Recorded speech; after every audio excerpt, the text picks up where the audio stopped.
நலாஸ் நாட்டு சர்க்கரை நலமுடன் வாழ நலாஸ் இந்தியாவிலேயே நாட்டு சர்க்கரைக்கு ISI முத்திரை மற்றும் அக்மார்க் அங்கீகாரம் பெற்ற ஒரே நிறுவனம். தொடர்புக்கு 9047045000. UPSC தேர்வில் வெற்றி வாய்ப்பை தவறவிட்டவர்களுக்காக உருவாக்கப்பட்ட புதிய தளத்தின் மூலம் பலருக்கு வேலைவாய்ப்பு கிடைக்க வழிவகை செய்யப்பட்டுள்ளதாக பிரதமர் நரேந்திர மோடி தெரிவித்தார். சீனாவின் டியான்ஜின் நகரில் நடக்கும் ஷாங்காய் ஒத்துழைப்பு கூட்டமைப்பின் உச்சி மாநாட்டில் பங்கேற்பதற்காக பிரதமர் மோடி சீனா சென்றுள்ளார். அங்கிருந்து மான் கி பாத் நிகழ்ச்சியின் 125வது பதிப்பில் பிரதமர் மோடி உரையாற்றினார். அப்போது UPSC அமைப்பானது ஒரு கடினமான தேர்வை நடத்துகிறது என்றும் பலர் கடினமான உழைப்பால் தேர்வில் தேர்ச்சி பெறுகிறார்கள் என்றும் பிரதமர் மோடி பெருமிதத்துடன் கூறினார்.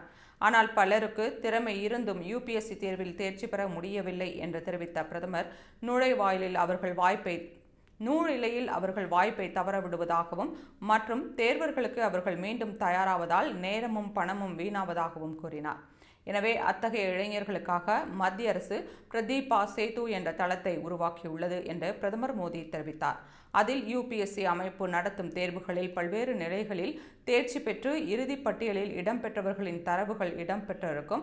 அதன் மூலம் அந்த இளைஞர்கள் தனியார் நிறுவனங்கள் அந்த தளத்தை பார்த்து தேர்வு செய்து பணியமர்த்திக் கொள்ளலாம். அந்த தளத்தின் மூலம் பல இளைஞர்களுக்கு வேலை வாய்ப்பு கிடைக்க வழிவகை செய்யப்பட்டுள்ளது என்று பிரதமர் மோடி தெரிவித்தார்.